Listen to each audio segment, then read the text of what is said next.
Cette fois, ça avance, on se retrouve pour une toute nouvelle vidéo Lego Magazine aujourd'hui. Magazine Lego Ninjago Dragon Rising du mois de mai 2026. Et on commence directement avec la mini-figurine. Donc juste ici, vous avez la figurine du monstre élémentaire de la Terre, une figurine qui est loin d'être exclusive à ce magazine.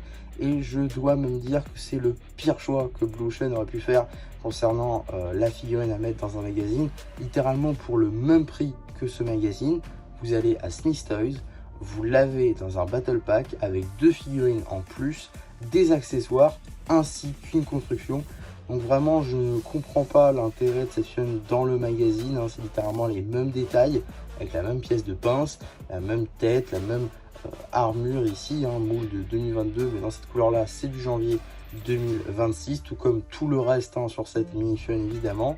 Torse et jambes aussi inclus, avec de très belles topographies, mais ça reste une figurine qui est très facile à avoir. Pas tout, hein, parce qu'on a aussi des topographies à l'arrière du torse et de la tête. Un accessoire, un marteau en brick build, même pas des pinces, il n'est même pas complet ce monstre élémentaire de la Terre.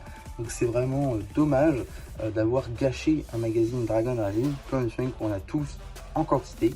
Maintenant, c'est vrai que pour faire de l'armée building, c'est quand même un peu cool d'en avoir en quantité. Mais là encore, pour le même prix, vous pouvez l'avoir dans un battle pack. Et pour un rapport qualité-prix qui sera quand même bien mieux. Donc l'intérêt est quand même très second. J'aurais aimé aussi vous dire qu'il y avait une carte, mais non, il n'y a pas de carte dans ce magazine. C'est un peu dommage. Néanmoins, on pourra toujours se consoler avec les stickers, notamment les 40 stickers que nous donne du coup Blue Ocean ici, et les stickers plutôt sympas, hein. Je pense notamment juste ici à ce stickers Ninjago Dragon Rising, c'est quand même plutôt sympa. Et on a plein d'autres stickers, notamment Katana, on en a deux rien que sur cette page là. On a aussi Lloyd, Kai dans leur tenue semi-dragon. On a ici Zane et Cole, Kai et Jay dans leur tenue Dragonus directement. On a aussi Arin et Raz, un monstre acide, des logos, notamment ici le logo des monstres élémentaires, ou encore la Shuriken de glace, ou encore Lord Raz. Donc ça c'est plutôt cool. Et à l'arrière on en a encore d'autres, hein, avec Arin encore une fois, le monstre de la terre, la faux juste ici, de terre évidemment, hein, les nunchaku de foudre, la Shuriken, encore forme dragon de Lloyd et même 2 fois, encore forme dragon de Kai. On a ici semi-dragon Jay, accompagné de semi-dragon Cole et Zane. On a encore forme dragon de Zane, Nia, on a aussi du Brazera, on a aussi du Frac et plein d'autres choses que vous voyez juste ici, ce qui nous fait 40 en tout stickers Ninjago. Alors, on a déjà eu dans d'autres magazines, pas eu en France malheureusement, donc comme cool qu'on finit par les avoir. Je crois que depuis 2016 même, dans certains pays, il y a ces planches de stickers là qui sont en plus et que nous on n'a jamais eu. C'est la première fois en Ninjago. On en avait déjà eu dans d'autres thèmes, je pense notamment à Star Wars et je pense aussi également à Marvel plus récemment. Donc enfin on en a en Ninjago, peut-être qu'on en aura dans d'autres gammes après. Aussi petite variation par rapport à d'autres numéros. Le prix est à l'arrière, juste ici, 7,99€, il est juste là. Donc c'est marrant qu'il soit là. Mais bon, pourquoi pas. En tout cas, on peut retirer ça. Alors évidemment, on peut juste l'arracher si vous voulez juste avoir le magazine comme moi. Mais je préfère ne pas le faire en vidéo. Ça sera quand même plus simple. En tout cas, avant de passer au magazine, hein, je voulais passer très rapidement sur les stickers. On va quand même passer dans l'ordre avec ici le paper bag, avec une image à l'échelle de notre mini-figurine, une illustration, l'âge évidemment subjectif. À l'arrière, on a l'échelle, ainsi que le petit numéro d'item qui permettra de le rajouter à votre collection Mech 7 ou tout simplement d'obtenir les instructions sur le site de Blue Ocean. En ce qui concerne le magazine en lui-même, donc, hein, vous avez déjà vu les stickers, ainsi que la première de couverture juste ici. Donc on peut passer directement au sommaire. Et même mieux, hein, avant le sommaire, on a une petite publicité pour le magazine Lego Minecraft du mois de mai également 2026, que j'ai d'ores et déjà présenté sur la chaîne si ça vous intéresse. On a aussi juste ici le sommaire, une petite double page dédiée au personnage du monstre de la Terre juste ici, avec des petits jeux et les instructions de papier, donc ça c'est plutôt cool. On a ensuite juste ici une sorte de petit jeu slash BD, hein. Il y a des des petits jeux en fait à faire avec pas mal d'images. On a pas mal de figurines plutôt cool, hein, notamment du Gate Gossip, des Markets, des figurines DR4, du Legacy. Donc voilà, il y a un peu du mixte un peu partout. On a même le premier maître du Spinjitzu qui est juste là, donc c'est très mixé tout ça. Mais bon, on a ensuite un petit jeu qui fait très Dragon Rising saison 4 cette fois-ci, hein, avec donc une sorte de labyrinthe qui fait évidemment penser à la forêt des murmures. On a aussi juste ici une petite publicité pour les 7 Ninjago Dragon Rising saison 4 partie 1, et avec ici un petit highlight, une petite mise en avant du set Ninja Character Display, un set Ninjago Legacy, évidemment pour les 15 ans du thème. On a ensuite la bande dessinée Aventure sur mesure, qui sera évidemment disponible sur la chaîne BD, cela va de soi. Donc on va passer très rapidement dessus parce que ce n'est pas une seconde. Donc nous avons Frac qui fait du Spinjitzu. Donc vous savez que cette bande dessinée ne sera pas canon. Voilà, Frac qui fait du Spinjitzu, non. Frac ne fait pas de Spinjitzu.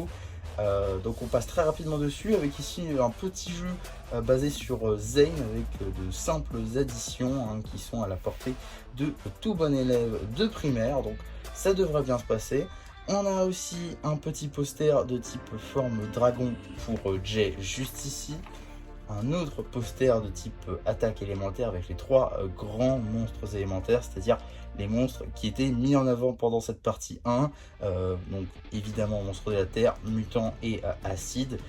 Par contre, voilà, le monstre de feu et de glace n'ont absolument pas été mis en avant. C'est un peu dommage. On a la suite du poster avec Jay, avec écrit Jay en jargon juste ici. On a ensuite la petite page dédiée à l'abonnement avec 13 numéros pour 85,50 €. Suite de la BD, Sora qui fait du Spinjitzu, par contre ça c'est canon, il n'y a pas de souci. Ryu qui fait du Spinjitzu, c'est canon aussi. On a ensuite un petit jeu avec les nouveaux ninjas, hein, notamment le petit groupe du coup de Umbra Salvis. Donc juste ici on a Brazera, Sora, Frac et Ryu, évidemment. Ryu est un ninja, hein, on ne l'oublie pas. On a aussi un petit, ça par contre c'est plutôt cool, des petites infos en fait sur pas mal des créatures qu'on peut voir dans Ninjago en général, hein, que ce soit Dragon Rising, Master of Spinjitzu et Ninjago tout court, avec notamment la Scarabranche de la saison 1, le Photag de DR, ou encore la poule évidemment de Ninjago classique, hein, saison 11 à 16. Donc voilà, ça c'est plutôt cool, d'avoir un petit récap comme ça, c'est quand même plutôt sympa je trouve. On a ensuite une petite review papier slash promotion slash pub slash jeu avec ici l'arc dragon de la vie du coup. Donc voilà, petit set que j'ai déjà fait en review sur la chaîne si ça vous intéresse. Avant de passer au prochain numéro, on va très rapidement regarder les publicités avec tout d'abord une petite publicité pour le magazine Lego Star Wars spécial avec la chaîne de Jango Fett, que j'ai également d'ores et déjà présenté sur la chaîne. D'ailleurs la vidéo a vraiment bien marché, je vous en remercie grandement. On a dépassé les 600 vues, ce qui est quand même plutôt pas mal. Et hormis les stickers, on a aussi une petite publicité pour le magazine Lego Marvel en général, hein, que ce soit Spider-Man ou alors Marvel Avengers, avec 4 anciens numéros que là encore j'ai déjà présenté sur la chaîne si ça vous intéresse.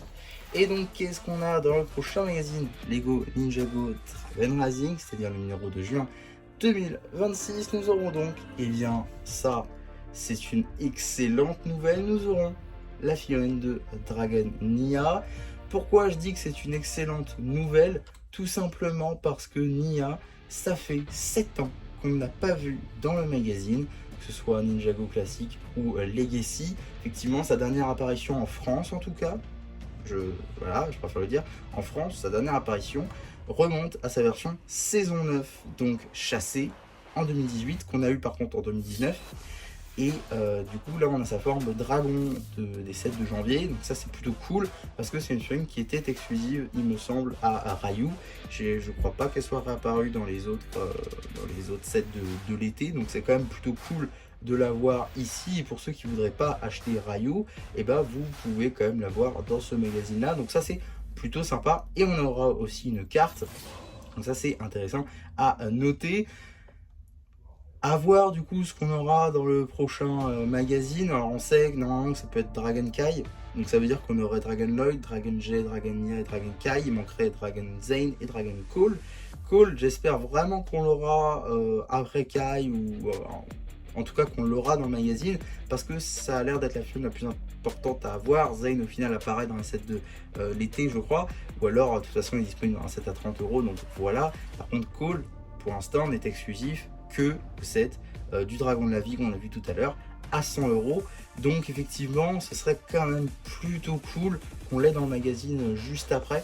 Donc j'espère vraiment ça. En tout cas le retour de Nia n'annonce que du bon, hein. Ça veut dire que peut-être Blue Ocean en France en tout cas est prêt à remettre des personnages féminins dans le magazine. Le dernier qu'on a eu je crois que c'était Miss Dynamite et on va dire personnage vraiment important des ninjas, bah, c'était Pixal. Donc pour le coup j'espère vraiment qu'on aura Nia plus à l'avenir. Notamment on avait loupé sa version Climber dans le magazine en France. On avait aussi loupé pas mal d'autres versions d'elle, notamment je pense à sa version saison 15 ou encore sa version saison 11 qui était toutes celles-ci apparues dans le magazine mais qu'on n'avait pas eu en France.